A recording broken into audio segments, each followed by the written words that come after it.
আসসালামু আলাইকুম। সবাইকে রাহিস ক্রিয়েশন অ্যান্ড ব্লগসে স্বাগতম। আশা করছি সবাই ভালো আছেন। আলহামদুলিল্লাহ, এই বৃষ্টি ভেজা দিনে আমরাও অনেক ভালো আছি। দেখে নিশ্চয়ই বুঝতে পারছেন আজকে আপনাদের সাথে কি শেয়ার করতে যাচ্ছি। হ্যাঁ, আজকে আপনাদের সাথে শেয়ার করব খিচুড়ি রেসিপি। তাহলে চলুন শুরু করা যাক।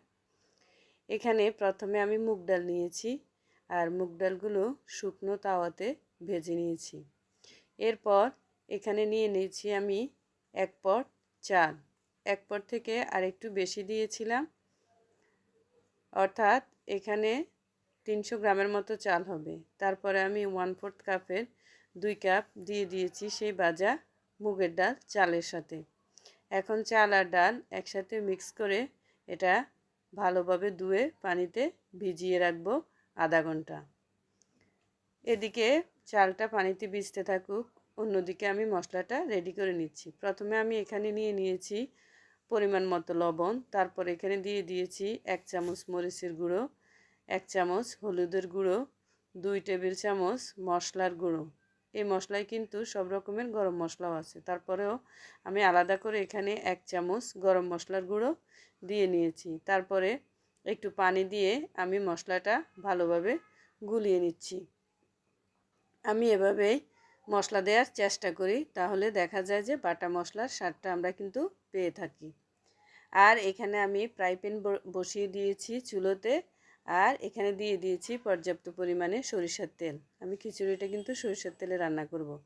আর এখানে দিয়ে দিয়েছি কিছু আস্ত গরম মশলা, এলাচ, দারচিনি, জায়ফল, জায়ফলের গুঁড়ো দিয়েছি, জয়িত্রী দিয়েছি এবং দিয়েছি তেজপাতা, লবঙ্গ। এরপর এটা যখন একটু ভাজা হয়েছে, এখানে দিয়ে দিয়েছি আমি 1 কাপ পেঁয়াজ কুচি। এখন পেঁয়াজ কুচিটা ভালোভাবে ভেজে নিচ্ছি। একটু নরম হলেই হবে, এটা কিন্তু বাদামি করে ভাজতে হবে না। এরপর এখানে দিয়ে দিয়েছি আমি 1.5 চামচ আদা বাটা, 1 চামচ রসুন বাটা। এখন আদা, রসুন ও পেঁয়াজের সাথে গরম মশলার সাথে ভালোভাবে ভেজে নিচ্ছি কাঁচা স্মেলটা চলে যাওয়া পর্যন্ত। দেখতে পাচ্ছেন আমার মশলাটা কিন্তু ভাজা হয়ে গেছে। এবার আমি দিয়ে দিচ্ছি সেই গুলে রাখা যে মশলা, সেটা অর্থাৎ গোলানো সব রকমের মশলা এখানে রয়েছে। এখন মশলাটা দিয়ে ভালোভাবে পেঁয়াজের সাথে সেটাকেও ভেজে নিচ্ছি। মনে রাখতে হবে যে মশলা যতটা ভালো ভাজা হবে, আমাদের রান্নাটাও টেস্টও ততই ভালো আসবে। আমি এখানে বাটি ধোয়া একটু পানি দিয়ে মশলাটা ভালোভাবে কষিয়ে নিচ্ছি। এদিকে দেখতেই পাচ্ছেন আমি যে চাল ভিজিয়ে রেখেছিলাম সেটা ধুয়ে পানি ঝরিয়ে নিয়েছি। জর্জর হয়ে গেছে আমার চাল এবং ডাল। অন্যদিকে আমি ভেবেছি আজকে আমাদের বারান্দার যে ছোট বাগান আছে সেখান থেকে গাছের মরিচ দিয়ে আমি কিন্তু খিচুড়িটা রান্না করব। সেজন্য আমি চলে গিয়েছি বারান্দায়। সেখান থেকে এখন নিয়ে নিচ্ছি কিছু কাঁচামরিচ। গাছের কাঁচামরিচ দিব। আসলে গাছের কোনো কিছু খেতে কিন্তু অনেক ভালো লাগে, সেজন্য আমি গাছ থেকে কাঁচামরিচ নিয়ে নিচ্ছি। আর সাথে আমার বারান্দায় কী কী গাছ আছে সেটাও আপনাদেরকে দেখাচ্ছি। এখানে মরিচ গাছ আছে, গোলাপ গাছ আছে, অ্যালোভেরা এবং আরও কিছু গাছ রয়েছে। এদিক দিয়ে আমি যে মশলাটা কষিয়ে দিতে রেখেছিলাম সেটা কিন্তু ভালোভাবে কষানো হয়ে গেছে, তেল উপরে উঠে এসেছে। এখন আমি ধুয়ে রাখা সেই চাল এবং ডালটা দিয়ে দিচ্ছি।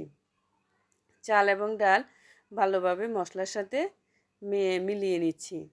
যখন চাল ডাল ভালোভাবে ভাজা হয়ে গেছে, দেখতেই পাচ্ছেন কীরকম ভাজা হয়েছে। এখন এ পর্যায়ে আমি এখানে পর্যাপ্ত পরিমাণে পানি দিয়ে দিব। অর্থাৎ এখানে আমার ছিল 300 গ্রাম এর মতো চাল এবং 150 গ্রামের মতো ডাল ছিল।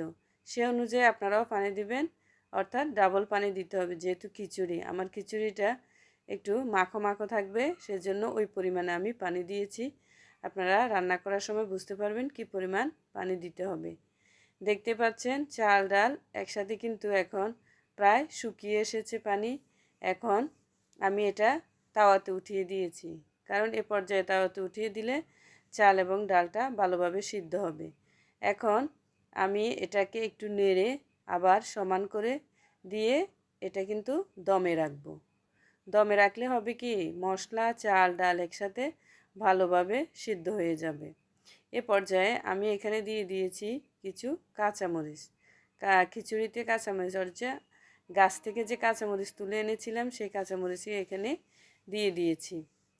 এরপর এখানে এখন দিয়ে দিচ্ছি আমি কিছুটা ঘি। যেহেতু আমার খিচুড়িটা প্রায় হয়ে এসেছে, এখন ঘিটা দিলে এর ফ্লেভারটা ভালো আসবে। এখন ঘিটা দিয়েও আমি কিন্তু এটা 5 মিনিট দমে রাখবো, যাতে ঘির ফ্লেভারটা পুরো খিচুড়িতে হয়ে যায়।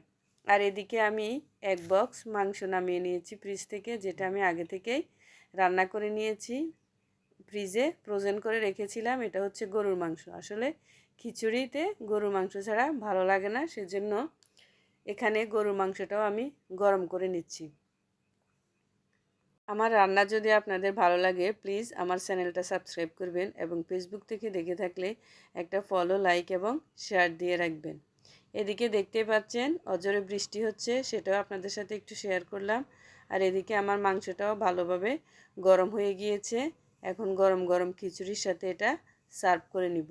দেখতে পাচ্ছেন খিচুড়ির কালারটা কেমন হয়েছে। সবাই ভালো থাকবেন। আল্লাহ হাফেজ।